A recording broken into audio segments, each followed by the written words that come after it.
इथलच्या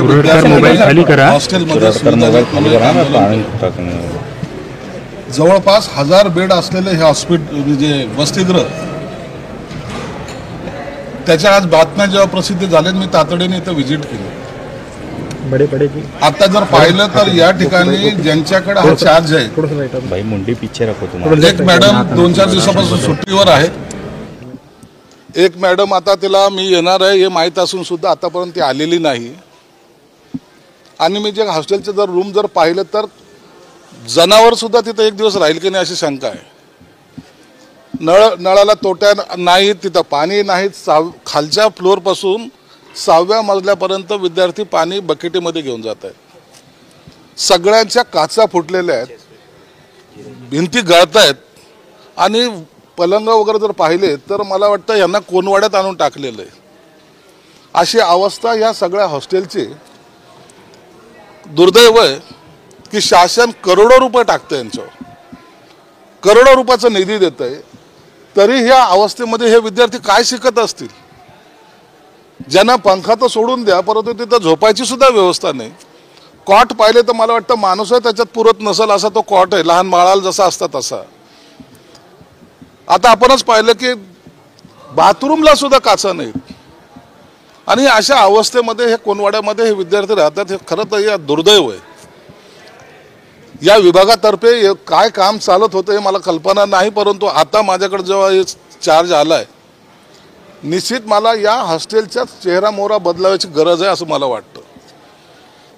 या ठिकाणी जे अधिकारी आता अब्सेंट आहेत वगैरे आहेत त्यांच्यावर काय कारवाई करायची हे तातडीनं केली जाईल, तातडीनं कारवाई केली जाईल. आता त्यांना सक्तीच्या रजेवर पाठवलं जाईल. एकंदरीत एकूण 5 लोकांचा असलेला स्टाफ, त्याच्यामध्ये सुद्धा 3 लोक अब्सेंट आहेत. आणि अशा पद्धतीने जर हॉस्टेलचा कारभार चालत असेल तर मला वाटतं महाराष्ट्रामध्ये सगळीकडे अशीच अवस्था असावी. म्हणून आता मी परवाच्या दिवशी तातडीने जे समाज कल्याण आयुक्त आहे त्यांची इथं व्हिजिट ठेवणार आहे. त्यांना सांगणार आहे सगळं जाऊन पहा, यांना जे काही भरघोस निधी देतोय तो निधी कुठं जातोय आणि या मुलांची अशी अवस्था का, या सगळ्या प्रश्नाची उत्तर मला परवाच्या दिवशी आयुक्ताच्या मार्फत मी घेणार आहे. आणि 28 तारखेला पुण्याला या समाज कल्याण अधिकारा विभागातल्या जेवढे हे अधिकारी आहेत त्यांची बैठक सुद्धा मी तिथे आयोजित करतोय. एवढा मोठा निधी दिला जातो, आपण पाहिलं की या ठिकाणी सुविधा नाही, मग त्यामुळे कुठेतरी गैरप्रकार, आर्थिक गैरप्रकार झाला असं वाटतंय का तुम्हाला? गैरप्रकार तर असणं 100% असणार आहेत. ही टाकी पाहिली, याच्यात पाणी भरायचंय फक्त, परंतु भरले जात नाही. त्याच्यावर पहा ते काय टाकलं ते चित्र इतकं विचित्र आहे. म्हणून यांना कुणालाच इंटरेस्ट दिसत नाही. त्यांना विद्यार्थी आले ते हॉस्टेलमध्ये राहिले काय, मेले काय. म्हणजे मला वाटतं त्या किचनमध्ये सांगतात की त्या जेवणामध्ये आळ्या निघतात आणि इथलचे लोक सांगतात की तुम्ही आळ्या त्या जेवणात टाकतात. म्हणजे अशी अवस्था असावी. तुम्ही आणखी विद्यार्थी घडवायला आलेत का बिघडवायला आलेले आहेत? म्हणून याचा अत्यंत गांभीर्याने मी तर आज पाहणी केलेली आहे. या नंतर तुम्हाला तर दिसेल या सगळे चेंजेस करण्याचं काम हे माझं राहणार. तातडीने काय उपाययोजना कराव्या, काय फरक नाही पडत.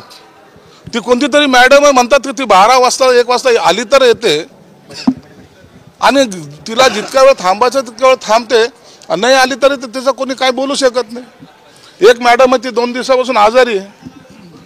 आता ती आजारी 2 दिवसापासून अधिकारी सांगतात पण 2 दिवसापासून आहे. ती किती दिवस इथं आली नाही याचं जरा थोडं पाहिलं तर मला वाटतं अनेक दिवसापासून इकडे ती आली पण नसावी.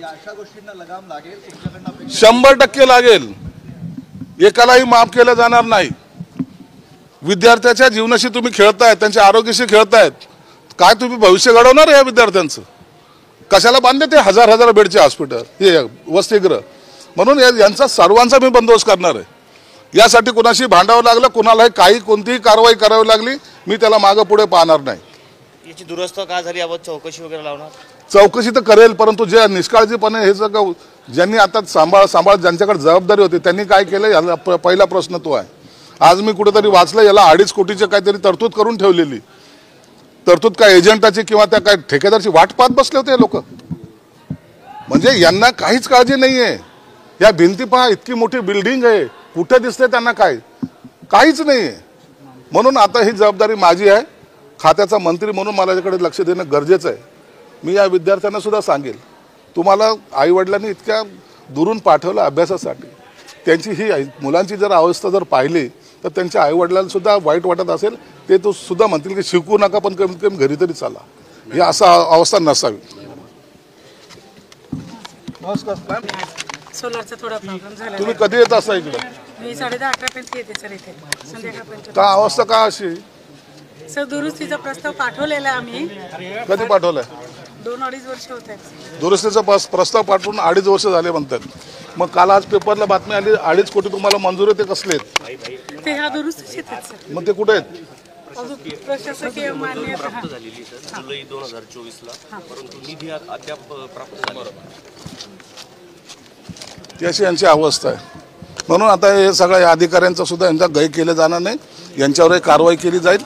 आणि परवाच्या दिवशी समाज कल्याण आयुक्ताला सुद्धा काल आंदोलन केलं आम्ही, बरं का, आपल्या राष्ट्रवादी काँग्रेस आंदोलन झालं. पण त्यांनी ऐका, मी भोगले साहेबाला वारंवार भेटत असतो. स्वाधान शिष्यवृत्तीवरती मी काम करतो, प्राध्यापक सुनील मगे नेतृत्वाखाली मी काम करतो मराठवाड्यावर. तर अशी अवस्था आहे साहेब, 2.5 कोटीचं आपलं टेंडर यांना मंजूर आहे. आम्हाला 1 महिन्यापूर्वीच आम्ही निवडून दिलं समाज कल्याणला, परंतु यांनी काहीच काम नाही केलं इथं. आज आम्ही मग त्यामुळं काल आंदोलन केलं आम्ही, त्या माध्यमातून आपल्यापर्यंत आंदोलन पोहोचलं आणि तुम्ही व्हिजिट दिली.